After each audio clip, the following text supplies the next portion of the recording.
কল্পনা করুন এমন এক অবাস্তব জগতের কথা, যেখানে কোনো দুঃখ নেই, কোনো ক্লান্তি নেই, কোনো বার্ধক্য বা রোগ শোক নেই, যেখানকার মাটি হলো মেশক ও আম্বরের, যার ইমারতগুলো তৈরি হয়েছে সোনা ও রূপার ইট দিয়ে, যেখানকার নদীগুলো বয়ে চলেছে স্বচ্ছ পানি, সুস্বাদু দুধ, মধুর শরবত আর সুমিষ্ট পানীয় নিয়ে।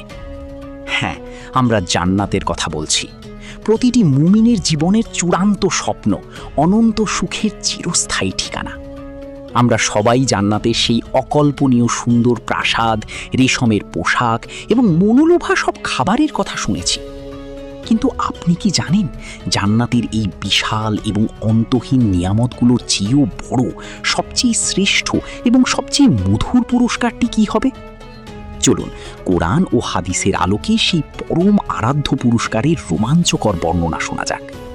জান্নাতের সবচেয়ে বড় পুরস্কারটি জানার আগে আমাদের একটু ইতিহাসে ফিরে যেতে হবে।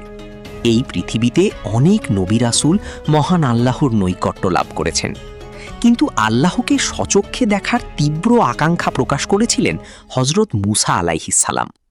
তিনি তুর পাহাড়ে দাঁড়িয়ে কাতর কণ্ঠে বলেছিলেন, রাব্বি আরিনি আনজুর ইলাইক, অর্থাৎ হে আমার রব, আমাকে দর্শন দিন, আমি আপনাকে দেখতে চাই।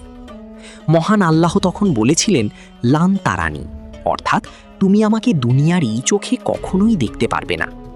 এরপর আল্লাহ যখন পাহাড়ের ওপর তার নূরের সামান্য জ্যোতি প্রকাশ করলেন, পাহাড়টি ভস্ম হয়ে গেল এবং মূসা আলাইহিস সালাম অজ্ঞান হয়ে পড়ে গেলেন। এই দুনিয়ার মানুষের শারীরিক কাঠামোতে মহান আল্লাহকে দেখার ক্ষমতা দেওয়া হয়নি। জান্নাতীরা যখন জান্নাতে প্রবেশ করবে, তখন তারা তাদের জন্য নির্ধারিত অভাবনীয় সব পুরস্কার দেখে বিস্মিত হয়ে যাবে। তাদের আনন্দ আর উল্লাসের কোনো সীমা থাকবে না। সহিহ মুসলিমের একটি বিখ্যাত হাদিস অনুযায়ী, হাদিস নং 181, জান্নাতীরা যখন জান্নাতের সমস্ত নিয়ামত ভোগ করতে থাকবে, তখন এক পর্যায়ে আল্লাহ সুবহানাহু ওয়া তাআলা তাদেরকে ডেকে বলবেন, হে জান্নাতবাসীরা। তারা তখন অত্যন্ত বিনয়ের সাথে উত্তর দেবে, লাব্বাইক ওয়া সাদ্দাইক ইয়া রাব্বানা, অর্থাৎ হে আমাদের রব, আমরা উপস্থিত, সমস্ত কল্যাণ আপনার হাতে। মহান আল্লাহ তখন তাদের জিজ্ঞেস করবেন, তোমরা কি সন্তুষ্ট হয়েছ? জান্নাতবাসীরা অবাক হয়ে বলবে, হে আমাদের প্রতিপালক, আমরা কেন সন্তুষ্ট হব না? আপনি তো আমাদেরকে এমন সব নেয়ামত দান করেছেন যা আপনার সৃষ্টির আর কাউকেই দেননি। আপনি আমাদের জাহান্নাম থেকে রক্ষা করেছেন এবং জান্নাতে প্রবেশ করিয়েছেন। তখন মহান আল্লাহ বলবেন, আমি কি তোমাদেরকে এর চেয়েও উত্তম কিছু দান করব না? জান্নাতীরা আশ্চর্য হয়ে ভাববে, এই অসীম সুখ, এই চিরস্থায়ী যৌবন, এই সুরম্য প্রাসাদ, এর চেয়েও উত্তম আর কি হতে পারে? তারা বলবে, হে আমাদের রব, এর চেয়ে উত্তম আর কি হতে পারে? ঠিক সেই মুহূর্তে ঘটে যাবে সৃষ্টির ইতিহাসের সবচেয়ে মধুর এবং রোমাঞ্চকর ঘটনা। রাসূলুল্লাহ সাল্লাল্লাহু আলাইহি ওয়াসাল্লাম বলেন, তখন আল্লাহ তাআলা তার নূরের পর্দা সরিয়ে নেবেন। সুবহানাল্লাহ! জান্নাতীরা তাদের নিজেদের চোখে স্বয়ং তাদের সৃষ্টিকর্তা মহান আল্লাহ রাব্বুল আলামিনকে দেখতে পাবে। হাদিসে বলা হয়েছে, আল্লাহর কসম, আল্লাহ তাআলা তাদেরকে তার নিজের দর্শনের চেয়ে অধিক প্রিয় এবং আনন্দদায়ক আর কোনো কিছুই দান করেননি। আল্লাহর দিদার বা তাকে দেখতে পাওয়ার এই মুহূর্তটি এতই স্বর্গীয় এবং মোহনীয় হবে যে জান্নাতীরা জান্নাতের অন্য সব নিয়ামতের কথা সম্পূর্ণ ভুলে যাবে। তারা শুধু তৃষ্ণার্ত নয়নে মুগ্ধ হয়ে তাদের রবের দিকে তাকিয়ে থাকবে। কল্পনা করুন তো সেই মুহূর্তের কথা, যে আল্লাহকে না দেখে আমরা সারা জীবন সিজদা করেছি, রাতের অন্ধকারে চোখের পানি ফেলেছি, বিপদে আপদে যাকে ডেকেছি, সেই মহান সত্তাকে যখন আমরা আমাদের নিজেদের চোখে দেখতে পাব, তখন আমাদের হৃদয়ের অবস্থা কেমন হবে?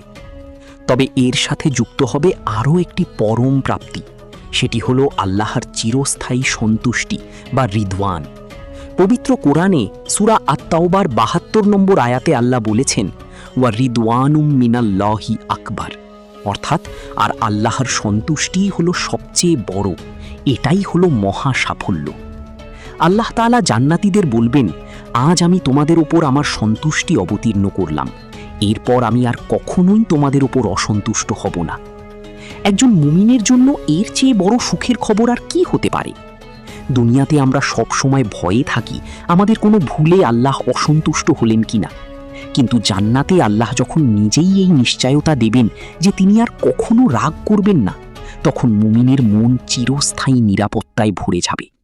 প্রিয় দর্শক, জান্নাতের এই সর্বোচ্চ পুরস্কার আল্লাহর দর্শন এবং তার চিরস্থায়ী সন্তুষ্টি অর্জন করা কি খুব সহজ?